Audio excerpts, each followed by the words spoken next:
copies que vous avez dans vos neuvaines, n'est-ce pas, continuez de les utiliser, n'est-ce pas? Si vous sentez, si quelqu'un par exemple veut se marier depuis longtemps et qui sent que les 9 jours s'ils n'ont pas donné comme il voulait, d'accord, il relance. Est-ce que c'est interdit? Vous avez ça. Ceux qui viennent me voir que je suis pour les mariages, je leur demande souvent de faire la neuvaine là en continu. Finissez, vous recommencez tout le temps, tout le temps, tout le temps, tout le temps, tout le temps. C'est important. C'est important, ça montre votre persévérance et votre envie. Saint Joseph ne déçoit jamais. Quelque part là, on dit bien que tellement il est puissant que on dit qu'au ciel, il commande. Il ne demande même pas. N'est-ce pas? Alors si Saint Joseph commande, il va commander aussi pour vous. Ça, c'est la première chose.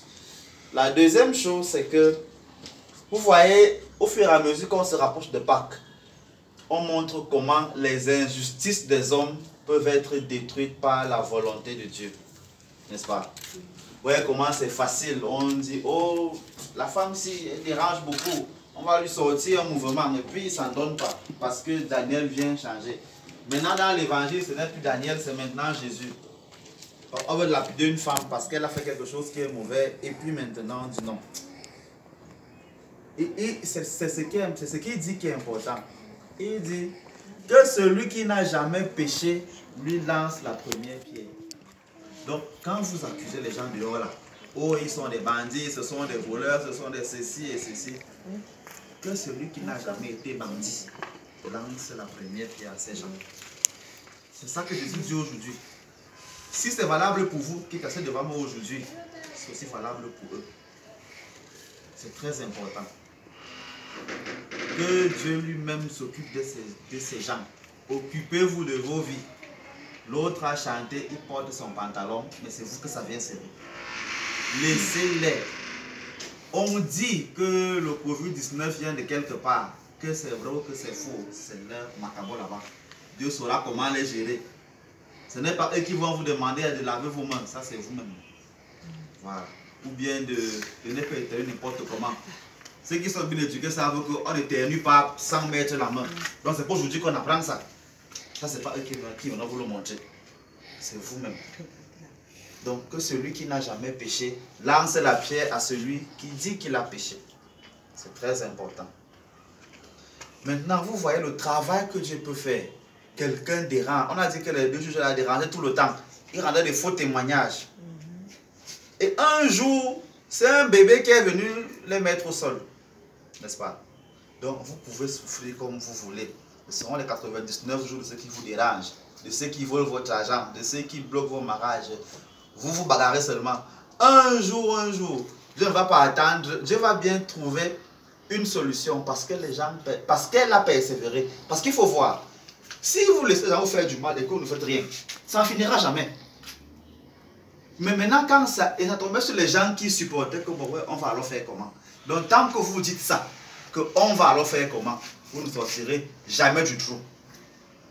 Suzanne vient nous apprendre qu'il ne faut pas baisser les bras. On est victime d'injustice. On fait 200 concours, ça ne marche pas. On fait ceci, ça ne marche pas. On essaye d'avoir l'enfant, ça sort toujours. On fait... Ce n'est pas grave. C'est quand vous abandonnez qu'il y a un problème. C'est le jour où vous abandonnez qu'il y a un problème. Celui même qui a créé la lumière, c'est Thomas Edison. Il a essayé. Un jour, ça a donné. C'est ça qu'on a jusqu'à aujourd'hui.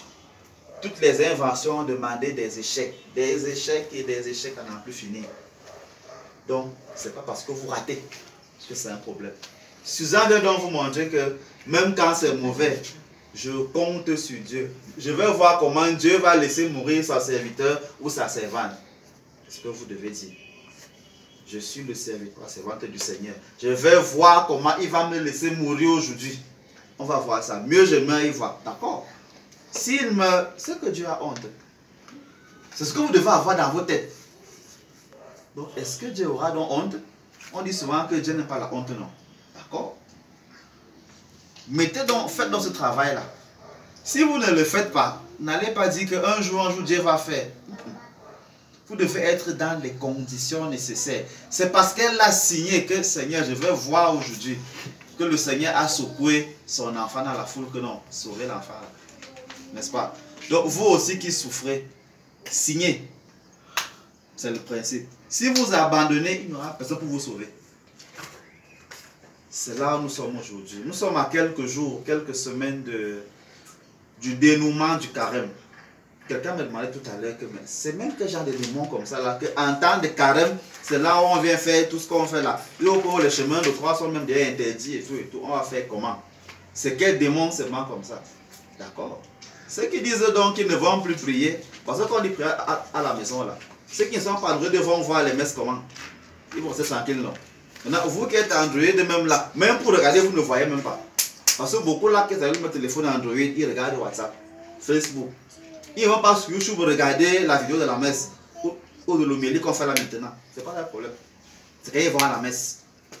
Il y en a même qui vont même à la messe, ils ont WhatsApp en main. Ils vont te dire qu'ils sont à la messe. C'est le genre là maintenant qu'il faut se rappeler que le démon dérange les gens comme ça. Mais ceux qui depuis le temps priaient n'ont aucun problème.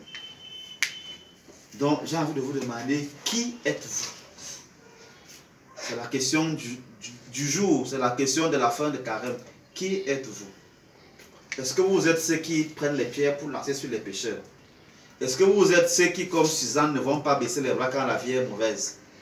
Est-ce que vous êtes ceux qui vont abandonner que bon, tant mieux, on n'a pas appris à l'école, à l'église, mieux on dort en paix, la vie continue? Qui êtes-vous? En tout cas, moi, je suis serviteur de Dieu. Je marche toujours comme il dit. Je bagarre contre mes démons tous les jours. Si certains veulent venir derrière moi, on va bagarrer ensemble. Si vous ne voulez pas, no stress. Un jour, dans la bagarre que je fais là, il va m'envoyer son Daniel pour casser la route de mes ennemis. Et les ennemis, c'est qui seront derrière moi. Quand il va décider le moment venu. L'échec ne fait partie de la vie d'un homme. Même Jésus a échoué. Il y a des endroits où Jésus n'a pas réussi. Tout le monde n'a pas voulu accueillir Jésus. C'est vrai, non? Alors, pourquoi donc vous voulez réussir partout? Vous avez quelle tête? Dieu vient sur terre, il échoue, vous voulez réussir partout. De temps en temps, il faut aussi échouer. C'est bon pour la santé, n'est-ce pas? Celui qui n'a jamais échoué n'est pas un homme. Il ne connaît pas ce qu'on appelle la vie. Faites la remarque, croisez quelqu'un qui est toujours premier. Le jour du deuxième, il pleure comme quand tu es quelqu'un. Et ça vous énerve que me dit donc ça.